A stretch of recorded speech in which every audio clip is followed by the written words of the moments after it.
So bago po mag-2014, malaya ho kayong nangingisda doon.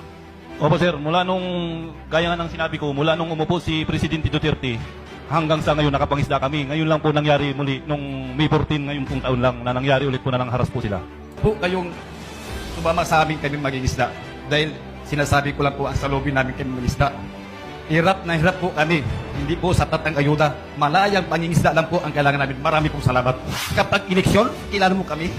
Pag dati sa problema, hindi nyo kami kilala. Paano po? Ito po, diretsahan po.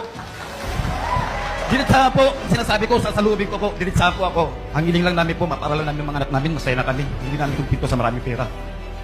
Sana po, ang hiling namin kayo na mangingisda. Tulungan nyo kami. Hindi naman po kami tamad na mangingisda eh. Masipag po kami. Ang ayuda, parang banid lang yan. First lang sa amin yan. Kinabukasan, wala na.